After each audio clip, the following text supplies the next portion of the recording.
నమస్తే ఫ్రెండ్స్, నేను మీ Errabelli Rajinikanth, political analyst. Janapaksham talk షోకి స్వాగతం, సుస్వాగతం. తెలంగాణ రాష్ట్రంలో పంచాయతీ ఎన్నికల వేడి మొదలైంది.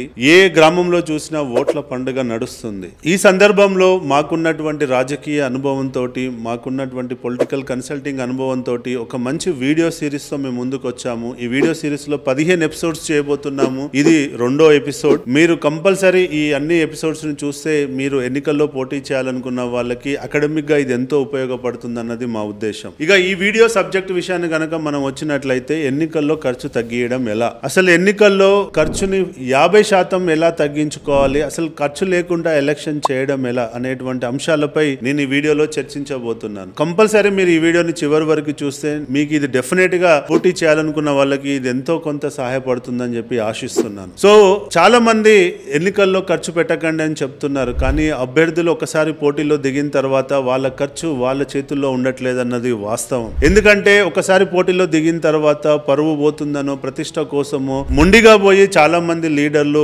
ఎలక్షన్ ఖర్చును పెంచుకుంటూ వెళ్ళిపోతున్నారు. ఎలక్షన్లు అయ్యేసరికి అయిన ఖర్చును చూస్తే వాళ్ళ దిమ్మ తిరిగిపోతుంది. కాబట్టి ఎంతో మంది మేధావులు ఖర్చు పెట్టకండి అని చెప్తున్నారు, కానీ ఎలా ఖర్చు తగ్గియాలని చెప్పలేకపోతున్నారు. ఈ సందర్భంలో మేము మీ ముందుకు ఒక ప్రతిపాదనతో వచ్చాము. అదేంటంటే, ఈ రోజు గ్రామంలో ఎలక్షన్ ఖర్చులో ప్రధానమైనది ఏదో అని ఉందా అంటే మద్యం ఖర్చు. ఓటర్స్ ని తన వైపు తిప్పుకోవడం కోసం పోటీలో ఉన్న అభ్యర్థులంతా విచ్చలవిడిగా మద్యాన్ని పంచిపెడుతున్నారు అన్నది వాస్తవం. ఒక నాయకుడు ఎలక్షన్ లో దిగి మద్యము పంచిపెట్టానని చెప్పి మడిగట్టుకొని కూర్చుంటే నడిచే రోజులు లేవు. ఎందుకంటే ప్రత్యర్థులు కూడా అలా లేరు. కాబట్టి ప్రత్యర్థులు వాళ్ళు మద్యాన్ని పంచిపెట్టి ఓటర్లను హక్కున చేర్చుకుంటున్న సందర్భంలో తప్పని పరిస్థితుల్లో ప్రతి నాయకుడు మద్యాన్ని మీద ఖర్చు పెట్టాల్సినటువంటి పరిస్థితి వస్తుంది. ఈ రోజు ఎలక్షన్ క్యాంపెయినింగ్ అయ్యే ఖర్చు 10% అయితే, వాళ్ళ మొత్తం ఎలక్షన్స్ బడ్జెట్ లో 50% ఇవాళ మద్యం పై ఖర్చు పెడుతున్నారు అన్నది వాస్తవం. కాబట్టి ఇందులో నుంచి మనం బయటపడడం ఎలా? సో ఆ గ్రామంలో పోటీ చేస్తున్న అభ్యర్థులు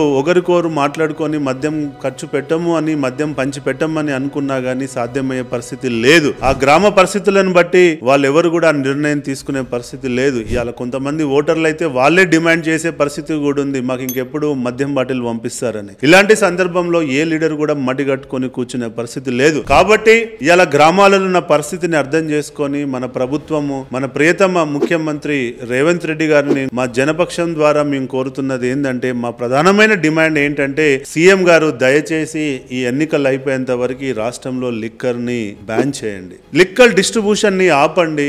అన్ని అవుట్లెట్స్ ని సీజ్ చేయండి. మీరు గనక డిసెంబర్ 15 వరకు గనక ఈ లిక్కర్ ని గనక బ్యాన్ చేయగలిగితే డెఫినెట్ గా ఇది ప్రజలకి ఉపయోగపడుతుంది. ఎలక్షన్ ఖర్చును తగ్గియగలుగుతారు. నాయకులపై ఎలక్షన్ భారాన్ని కూడా మీరు తగ్గియగలుగుతారు. మీరు గనక ఇప్పటికి మీరు ఎంతో రాజకీయం చేస్తున్నారు, మీకు తెలుసు ఇవాళ గ్రామ స్థాయిలో ఏ నాయకుడు కూడా ఆర్థికంగా బలంగా లేడు అని. రేపు వాళ్ళు డబ్బు ఖర్చు పెట్టి గెలిచినా గానీ రేపు మీకే భారం అవుతుంది, మీ ప్రభుత్వానికే భారం అవుతుంది. వాళ్ళ డబ్బును చేసుకునే క్రమంలో ఎన్నో తప్పులు చేస్తారు. తద్వారా మీ ప్రభుత్వాలపై ఎంతో కొంత వ్యతిరేకతని మీరు మూటగట్టుకోవాల్సి వస్తుంది. కాబట్టి అవన్నీ భవిష్యత్తును గుర్తుంచుకొని, మన లీడర్ల యొక్క భవిష్యత్తును గుర్తుంచుకొని వాళ్ళకు మంచి చేయాలని అనుకుంటే మీరు దయచేసి ముందుకొచ్చి ఈ 15 రోజుల పాటు లిక్కర్ ని ఈ రాష్ట్రంలో బ్యాన్ చేయాలని చెప్పి మనస్ఫూర్తిగా మిమ్మల్ని రిక్వెస్ట్ చేస్తున్నాం. మీరు ఇది స్పందిస్తారని చెప్పి కూడా అనుకుంటున్నాం. ఇప్పటి వరకు ఉన్న గణాంకాలను చూస్తే తెలంగాణ రాష్ట్రంలో యావరేజ్ గా ప్రతి నెల 3,000 కోట్ల లిక్కర్ సేల్ అవుతుంది. ఎలక్షన్స్ టైంలో అది 50% పెరిగే అవకాశం ఉంది. అంటే 1,500 కోట్లు పెరిగే అవకాశం ఉంది. అంటే 3,000 కోట్ల నుంచి 4,500 కోట్లకు పెరిగే అవకాశం ఉంది. ఈ 1,500 కోట్ల భారాన్ని